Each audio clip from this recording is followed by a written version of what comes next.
గత ప్రభుత్వంలో నడపలేమంటూ మూసేసినటువంటి VR municipal high స్కూల్ని డెవలప్ చేసి అత్యాధునికమైనటువంటి టెక్నాలజీతో ఈ యొక్క స్కూల్ను కూడా నేడు మంత్రి నారాయణ ప్రారంభించడం జరిగింది. ప్రస్తుతం మనతో పాటు నారాయణ ఉన్నారు. ఒకసారి ఆయన మాటలను తెలుసుకుందాం. సార్ చెప్పండి, ఈ యొక్క స్కూల్కి సంబంధించి మీరు తీసుకొని ఇంత డెవలప్ చేయడం ఎలా, ఎందుకంటారు?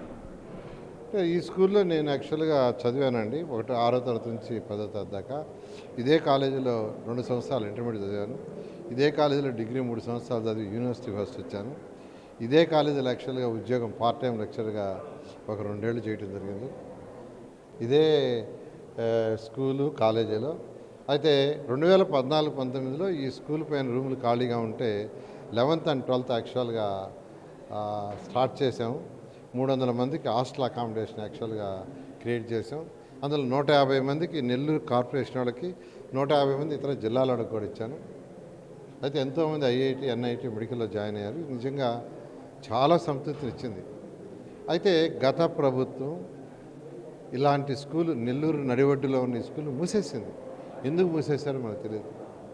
అయితే ఎలక్షన్స్ ముందు నేను చెప్పాను, 125 సంవత్సరాలు కలిగిన చరిత్ర కలిగింది, నెల్లూరు నడివడ్డులో ఉండేది, ప్రభుత్వ రంగాన్ని తెరుస్తామని మాట చెప్పిన ప్రకారం ఈ స్కూల్ని నారాయణ గ్రూప్ మా పిల్లల యొక్క సపోర్ట్తో, అటు ఎన్సీసీ వాళ్ళ సపోర్ట్తో దీన్ని చక్కగా తీర్చిదిద్దారు.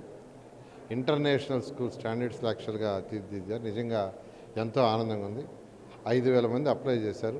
పేదలు నిరుపేదలకి సీట్లు ఇవ్వాలని నిర్ణయించాం. దాదాపు 50 మందికి ఒకే రోజు ఇచ్చారు. ఈరోజు క్లాసులు స్టార్ట్ చేశారు. అయితే దీని ఇనాగరేషన్కి విద్యాశాఖ మంత్రిని పిలిచాను. వారు 6వ తేదీ యాక్చువల్గా ఇక్కడ నెల్లూరుకి వచ్చి 7వ తేదీ ఈ బిల్డింగ్ని అఫీషియల్గా ఇనాగరేషన్ చేయడం జరుగుతుంది. ఇంతేకాకుండా ఈ యొక్క స్కూల్ అయిన తర్వాత అనేక మంది దాతలు నెల్లూరులో పుట్టి పెరిగి ఉన్నత స్థితికి పోయిన ఎంతోమంది యాక్చువల్గా ఉన్నారు. వాళ్ళని కూడా యాక్చువల్గా వచ్చి చూడమంటున్నాను. ఈ మధ్య సుధాకర్ రెడ్డి గారు ఇక్కడే ఉన్నారు. డిఎస్ఆర్ కన్స్ట్రక్షన్ కంపెనీ వారు కూడా నెల్లూరులో పుట్టి పెరిగి వారు ఈరోజు బెంగళూరు, హైదరాబాదు, చెన్నైలో కన్స్ట్రక్షన్ చేస్తూ ఉన్నత స్థితికి పోయారు. వారి ఇక్కడికి రావటం చూడటం వెంటనే నేను కూడా ఒక స్కూల్ చేస్తాను ముందుకు వచ్చారు. ఇక పక్కనే ఉండారు. వారికి ప్రత్యేకంగా ధన్యవాదాలు చేస్తున్నాను. ఒకే రోజు 1000 అడ్మిషన్లు పూర్తి చేశారంటే ఇది ఎలా సాధ్యం? అంటే 5,000 మంది యాక్చువల్గా అప్లై చేశారండి. సచివాలయం స్టాఫ్ యాక్చువల్గా చేశారు. తర్వాత సచివాలయం స్టాఫ్ని స్క్రూటినైజ్ చేయమని మున్సిపల్ కమిషనర్ గారికి ఇన్స్ట్రక్షన్ ఇచ్చాను. వీళ్ళల్లో ఎవరైతే పూరెస్ట్ పూర్ అంటే తల్లులు లేని వాళ్ళు, తండ్రులు లేని వాళ్ళు, తర్వాత పాసి పని చేసుకుంటూ ఉంటారు కొందరు, వాళ్ళు బీడీ చుట్టలు చుట్టుకుంటారు, రోజుకి 50 రూపాయలు 100 రూపాయలు సంపాదించుకునేవాళ్ళు, అటువంటి వాళ్ళని ప్రత్యేకంగా సర్వేపల్లి కాలువ కట్ట, జాఫర్ కట్ట, పెన్నా కట్ట, కుసుమ హరిజన వాళ్ళు ఉండేవాళ్ళని ఐడెంటిఫై చేయమన్నా వాళ్ళు ఐడెంటిఫై చేశారు.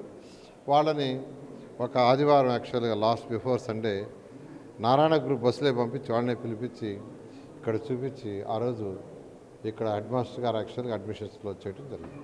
ఇటు మొత్తం మీద కూడా ఏదైతే గతంలో నడపలేమంటూ కూడా మూసేసినటువంటి ఈ యొక్క విఆర్ మున్సిపల్ హై స్కూల్ని మళ్ళీ ప్రారంభించడం, ఈ యొక్క పేద మధ్యతరగతి కుటుంబాలు ఎవరైతే ఉన్నారో వారందరికీ చదువుని అందించేందుకు ఈ యొక్క స్కూల్ను కూడా ప్రారంభించడం జరిగిందని చెప్పి కూడా ఇటు మంత్రి నారాయణ చెప్తున్నారు. కెమెరామెన్ మనోజ్తో సురేంద్ర, బిగ్ టీవీ, నెల్లూరు నుంచి.